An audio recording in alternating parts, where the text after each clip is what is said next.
Stephen A. Smith. Check out this crowd. Great turnout here. We are in Richmond, Virginia. The fans are fired up. So are we. The sun is coming out. We're in good spirits here. First Take, day 3 of our training camp tour. Welcome into First Take. Thank you so much for hanging with us. On the road, we are enjoying it. Stephen A. Smith, Max Kellerman. What's up, Ross? I'm Molly Karam. Ryan Clark will be with us later. How we doing? How we doing? Plus a lot of guests, right? Kirk Cousins, D'Angelo Hall, and Josh Norman. So a lot to discuss with them. Gentlemen, you want to get into it? Let's go. Because we got some news. We start in the NBA, though, with Russell Westbrook.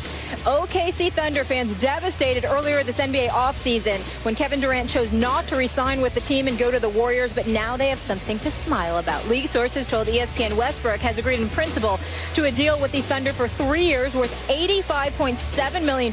Westbrook will make an extra $8.7 million this upcoming season. He has a player option for the 3rd season. Stephen A., how bad does this make KD look? Well, it depends on how you look at it. If Kevin Durant had come out and said that, you know what, I just don't want to be in Oklahoma City anymore. I want to be in some place like my man Chris Rock says where you can order sushi at 4 in the morning as opposed to Oklahoma City, then he doesn't look bad.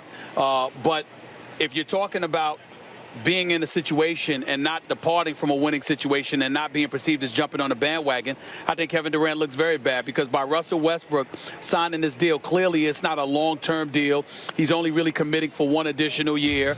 He's getting himself about a $9 million raise. It was a good business decision on his part, no doubt, but it also showed a willingness to play and to stay in OKC, not escape to Los Angeles or anywhere else. We were speculating that he might want to go. And in the end, what it comes down to is this. Kevin Durant didn't believe that winning with Russell Westbrook was a possibility. You can slice it any way you want to. In the end, if you're chasing a championship, Kevin Durant chose Steph Curry over Russell Westbrook. You can slice it any way you want. He can try to couch it. He can try to massage it. He can try to sit there and wiggle his way around it. Who gives a damn? That's what this comes down to. Because Russell Westbrook making the claim and the proclamation that indeed he's willing to stay in OKC with Steven Adams and Victor Oladipo there with him, carrying this team or whatever. You can sit there and speculate that he wants to be the man, and obviously there's some truth to that because he likes shooting the basketball. There's no doubt about that. He's a career 21 point per game scorer. We know how electrifyingly athletic he is, the most athletic point guard in the history of the NBA, if that's what you really want to call him, a point guard. But in the end, Kevin Durant can slice it any way he wants to. He preferred the thought of playing with Steph Curry more so than playing with Russell Westbrook. That's what this move comes down to because Russell Westbrook saying that he's not willing to leave in all likelihood is something that he made clear to Kevin Durant, and Kevin Durant chose to part ways anyway, Mike. If your thesis is that this makes Durant look bad, then Stephen A., Mr. Basketball, I respectfully disagree. Look, in the moment, Westbrook wins the headline. Westbrook wins the hearts of the old school guys who consider it, you know, the tough guy, old school way to, damn it, you stay where you are and you try to make best, you know, with what you got. He'll win the headline today and he'll make Durant look bad today. But that's okay because there'll be more headlines tomorrow, and the headlines will read eventually. Kevin Durant made it to X finals, and that X is going to be more than one on that squad. And one Y finals, and that Y is probably going to be more than one on that squad too.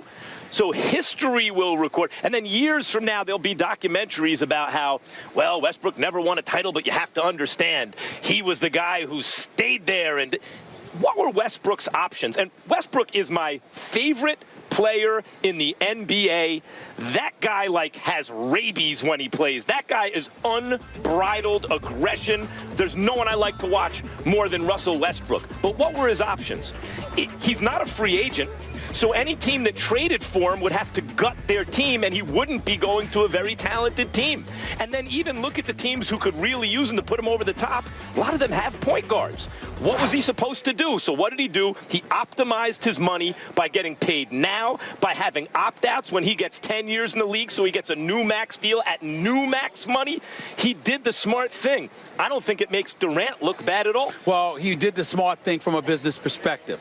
And it's not a matter of Durant looking bad because he decided to leave OKC. I've been on the record saying I have no problem with Kevin Durant deciding to leave OKC. I had a problem with him picking to go to the team that actually knocked him off and that actually beat him. But you also have to remember that Kevin Durant is after championships. Kevin Durant wants a ring.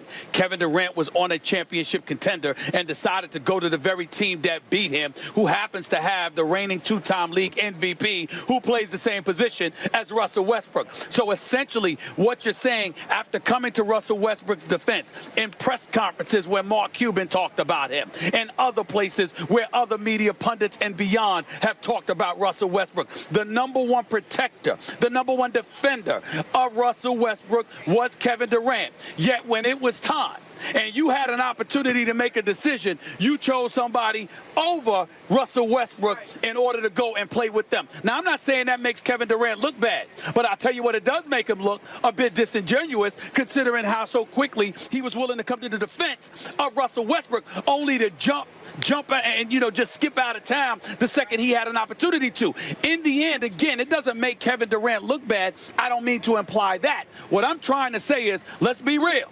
Let's be real. In the end, it comes down to one reality and one reality. You did not believe you could win a championship with Russell Westbrook. Well, that's what you're saying. Now, by the way, just to get to your point, because you're quick to sit up there and say, Stephen A., is the insider talking? Did you hear this from somebody? Or is this what you believe? Let me clarify. When it comes to this particular issue, yes, I have people close to Kevin Durant, regardless of what he thinks. I am telling you what they said. He cannot win. Their words were, he cannot win a championship with Russell Westbrook, Stephen A., and you damn well know it. And I said, did Kevin Durant say that? And they said, no comment. Now that's the insider. What I deduce from that is clearly that's what you believe. And clearly you were convinced to believe that, and you might not have needed to be convinced to believe that, but it's clear you don't feel that Russell Westbrook was going to facilitate you capturing a championship. So all of this bloviating in his defense all of these years seems a bit disingenuous at this point. What do you want him to do when that's his teammate? That's his partner in crime. He's got to pump him up. Now, you don't want to turn Russell Westbrook. You don't want to turn Russell Westbrook into something that he's not. You can only tamper with his kind of aggression so much. But I can't hold it against Kevin Durant that he spoke out and spoke up for what Russell Westbrook while they were teammates, but that when it came down to him making a decision for his career, Stephen A., he's looking at 30 in the not-too-distant future, and he's looking at Westbrook, who's more talented than Steph Curry or anyone on the Warriors, more talented, but he's looking at the Warriors and saying, why does this have to be so hard in terms of the way we play? Why does it have to be a question, who gets the last shot? Why do we have to be playing in isolation so much? I want to play the right way with those guys. You know who gets the last shot? The open man. I don't want to have to worry with all those other kind of things. You know what? You should be ashamed of yourself. I can't believe you just uttered those words out of your mouth. And I understand you cover the sport of boxing, and in the end, that's an individual sport because you're in that boxing ring all by yourself. I do get that point. I do get that reality. But let's also not act like you don't know.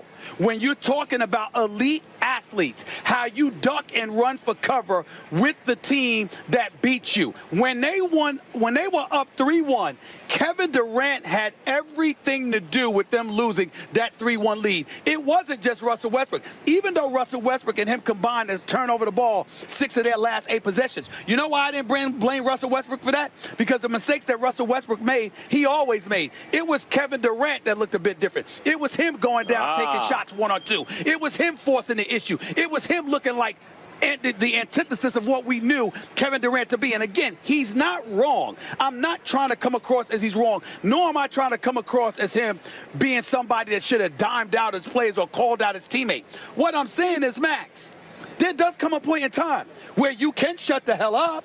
You can sit up there and go like this. Well, you know what?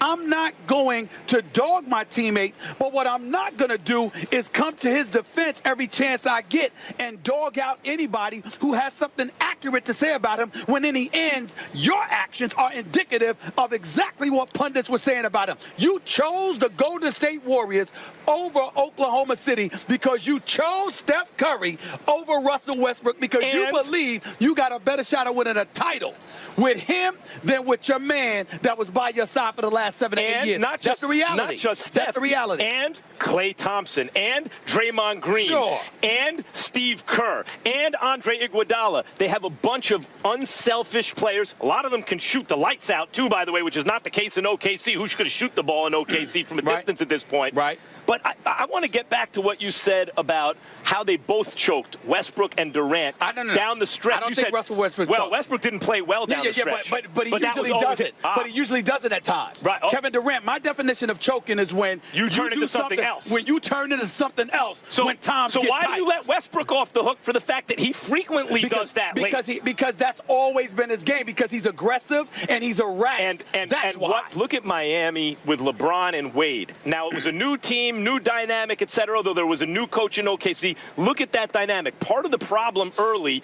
is they came into conflict. Whose team is it? Who's going to get the ball, etc., until Wade deferred because LeBron's superior talent just took over. Westbrook had closed the gap with Durant. It was not clear whose team it was. It was not clear who was alpha when they were on the floor. It was disrupting chemistry, and Durant tried to extricate himself from that and go to a team, by the way, which when he was on OKC, they were more talented than Golden State. I can't knock him for that. Go ahead, no, once you respond, I have another question on Westbrook. I want to get you guys to. You know, Max Kellerman. Less talented team? You know, Max Kellerman, I got to confess. You're annoying me this morning already. I must confess this. I'm going to tell you why. I'm doing something right. I love when Stephen A. starts getting annoyed. I'm going to tell you why you annoy me. Because it's like you talk about Kevin Durant like he's Steven Adams or Victor Oladipo or somebody. He's Kevin Durant. He was up 3-1. You're one of the top 3 players in the world. No matter how great Russell Westbrook is, he ain't better than Kevin Durant. So when you talk about what Kevin Durant is joining, well, damn. I mean, you're the superstar, and you were up 3-1. You were supposed to close the door even more so than Russell Westbrook. And it's like you glossing over that and acting like it's no big deal that he jumped on a bandwagon for the team that beat him. I would not have had any problem with Kevin Durant going anywhere except to the team that knocked him off. If that team had won a championship, I agree with you. They did not. I don't think it's a big deal that you collapsed in the Western Conference Finals and then go join that team. Had the Warriors won 73 games, defended their title, back-to-back champions, beaten Cleveland, and Durant goes there, that's weak. But just to survey the landscape and say, I think I have the best chance not only to win, but to play the kind of basketball that I believe is winning basketball, is more egoless basketball, I'm not going to fault him for that. And by the way, you and I are on the same page. Durant's better than Westbrook. However, Stephen A., let's not pretend that the world hadn't changed. When Durant got hurt and Westbrook was the sole real option on that team, he elevated his game. He became MVP caliber, and it was not clear. You and I may agree about it, but there are plenty who would disagree that Durant was clearly better than Westbrook this past season, that it was clearly still Durant's team. I think Westbrook had elevated to the point that was a question. I think it interfered with the way they ran that offense late in that series against OKC. I mean, against Golden State. Kevin Durant averaged 27 a game. He shot about 50% from the field. He shot nearly 40% from three-point range. He was clearly more efficient. And I don't know what you're watching. Well, he's 6'10". He's going to be more efficient. But let me be clear. There is no one that thought that Russell Westbrook was better than Kevin Durant. And what world are you living in? Do I need to ban you from talking about the sport of basketball? Do I need to ban Kevin Durant is not better than Russell Westbrook? I agree with you. There are those who would argue the point, including on ESPN, including the analytics guys on ESPN. Oh, the hell with them. I don't want to hear that. I don't want to hear that. Smart guys. You don't want to hear from the smart people? I don't want to hear about those are the same people that sit up there and regardless of how Kobe struggled, they had him ranked 93. And it was true. No, it wasn't. You're gonna. Hold on. I'm gonna tell you why. He 93 was generous. I'm gonna tell you why. Because in the sport of basketball, when you're not playing with anybody and going up against pros, you're gonna look like garbage unless you're at your elite level. If you had put Kobe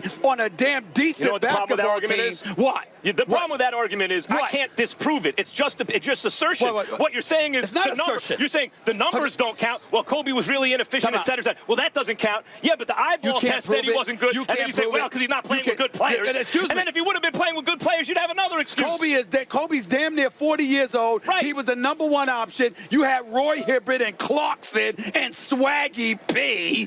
Are you saying Kobe wasn't the 90? He was better than the 93rd player last year? Not at all. Yes, I am. Oh, I'm saying this to you because I'm not going by the numbers. I'm going by his situation. If you put Kobe on a decent if you put Kobe on a decent team, he would have looked better than he looked. Okay. Don't act like he was playing with a team. You know how much better he'd have to be a good player? But what I'm asking you is this. You're trying to gloss over and ignore the fact that the brother won 5 rings and he did what he did. I mean, come on now. Now you're switching the argument. I'm not switching I'm not saying Kobe's not one of the greatest players of all time. I'm saying last year he wasn't good. Last year he was awful. But what I'm saying to you is that it had a lot to do with the scrubs you were playing with. And a lot to do with the fact that he had catastrophic injury in the not-too-distant past, and a lot to do with the fact that he's just old. You're getting You're getting open shots, and you don't have to work as hard as you have to work if you got teammates around you. Why did Kevin Durant leave for Golden State? It was because of the collection of talent he was joining. But not because he was shooting 38% from the floor or whatever it was. I agree with that. The idea that players, when they're not good, are still good because they were once good is far-fetched. No. That's not my argument. Don't try to flip the script. My argument is that if you're playing with subpar players, then defenses get to key on you more and make you look worse than you are because you're not what you used to be, and you can't circumvent your way around that. I would only add one word. Make you look even worse than you are, because he played worse. Stephen A., quick question for you here. Will Westbrook ultimately regret this extension? I don't think so. Think it was the right choice? Because I think if Westbrook wants out, he's going to be able to get out, especially since they added that additional year. He gets his money, plus Sam Presti will be in a position to move him to somebody else who may be willing to take the chance on him, even if they're not sure he'll want to stay there long term. But in the end, this move, he's going to look like a hero to the folks in Oklahoma City, and he should, because he's willing to stay at least an additional year in all likelihood. And in the end, what it comes down to is that Kevin Durant, in a roundabout way, was saying, I don't believe I can win with this guy. I tried it long enough. And who's to say he's wrong? He may not be wrong. But considering how much he came to the defense of Russell Westbrook time and time again, he could have sat back and kept quiet as opposed to coming to his defense like you completely believed in him, when it is clear now that was not the case. I think it's legitimate for media members to say, timeout, Durant. You've been taking this position for so long, aggressively going at us when we ask you questions, and then when it came time to examine your behavior said the exact opposite of what you've been saying. That's the bottom line. I think that's a legitimate point of view. That's the bottom line. You guys came out of the gates firing. This crowd all fired up here. We are just getting started. Right from Richmond, Virginia here. First take, day 3 of our training camp tour. This next conversation is going to be very interesting and very fitting for where we are. There you can see in the merchandise store, Redskins camp. A subject of controversy has been the name Redskins. You don't want to miss Max's take when we come back. Stay here. All right, let's see. Oh, how about this one?